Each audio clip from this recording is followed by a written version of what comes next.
Marcos capítulo 8. A segunda multiplicação de pães e peixes. Naqueles dias, quando outra vez se reuniu grande multidão, e não tendo o que comer, Jesus chamou os discípulos e lhes disse: Tenho compaixão desta gente, porque já faz 3 dias que eles estão comigo e não têm o que comer. Se eu os mandar para casa em jejum, desfalecerão pelo caminho, e alguns deles vieram de longe. Mas os discípulos lhe responderam: Como poderá alguém saciá-los de pão neste deserto? Então Jesus perguntou: Quantos pães vocês têm? Eles responderam: 7. Então mandou o povo assentar-se no chão, e pegando os 7 pães, partiu-os, após ter dado graças, e os deu aos seus discípulos, para que estes os distribuíssem, repartindo entre o povo. Tinha também alguns peixinhos, e abençoando-os, mandou que estes igualmente fossem distribuídos. Comeram e se fartaram, e dos pedaços restantes recolheram 7 cestos. Eram cerca de 4.000 homens. Então Jesus os despediu. Logo a seguir, tendo entrado no barco juntamente com os seus discípulos, foi para a região de Dalmanuta.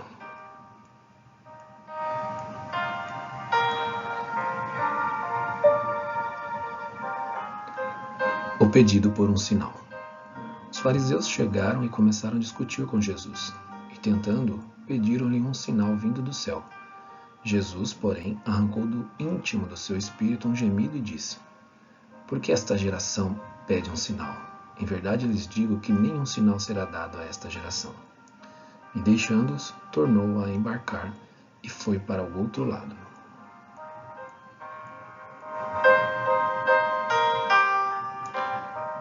O fermento dos fariseus e o fermento de Herodes.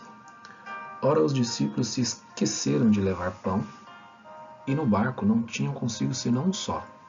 Jesus os preveniu, dizendo: Fiquem atentos e tomem cuidado com o fermento dos fariseus e com o fermento de Herodes. E eles começaram a discutir entre si, dizendo: Ele diz isto porque não temos pão. Jesus percebeu isso e perguntou: Por que vocês estão discutindo sobre o fato de não terem pão? Vocês ainda não perceberam nem compreendem? Têm o coração endurecido? Tendo olhos não veem, e tendo ouvidos não ouvem? Não se lembram de quando partiu 5 pães para os 5.000? Quantos cestos cheios de pedaços vocês recolheram? Eles responderam: 12. E de quando partiu 7 pães para os 4.000? Quantos cestos cheios de pedaços vocês escolheram? Responderam: 7. Ao que Jesus lhes disse: Vocês ainda não compreendem?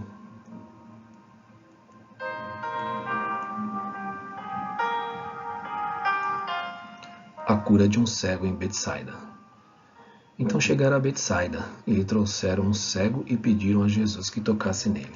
Jesus, tomando o cego pela mão, levou-o para fora da aldeia. Então cuspiu nos olhos do homem, e impondo-lhe as mãos, perguntou: Você vê alguma coisa? O homem, recuperando a visão, respondeu: Vejo pessoas, mas elas parecem árvores que andam. Então Jesus novamente pôs as mãos sobre os olhos dele, e o homem, passando a ver claramente, ficou restabelecido, e distinguia tudo de modo perfeito.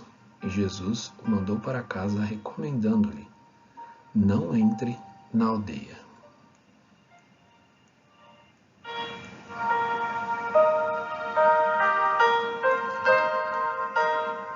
A confissão de Pedro. Então Jesus e seus discípulos foram para as aldeias de Cesareia de Filipe. No caminho, perguntou-lhes: Quem os outros dizem que eu sou? Os discípulos responderam: Uns dizem que é João Batista, outros dizem que é Elias, e ainda outros dizem que é um dos profetas. Então Jesus perguntou: E vocês, quem dizem que eu sou? Respondendo Pedro, lhe disse: O Senhor é o Cristo. Então Jesus os advertiu de que a ninguém dissessem tal coisa a seu respeito.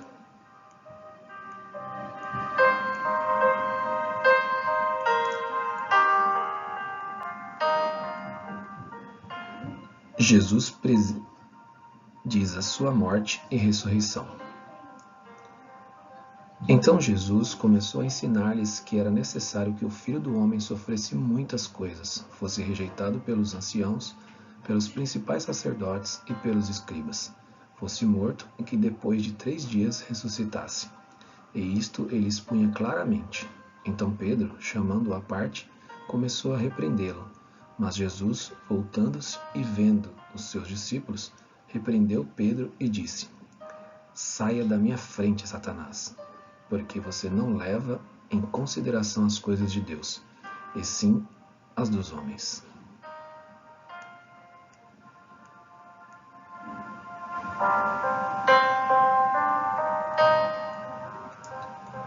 Tome a sua cruz.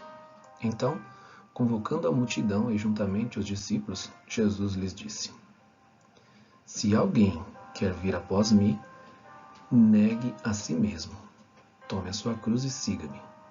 Pois quem quiser salvar a sua vida, a perderá.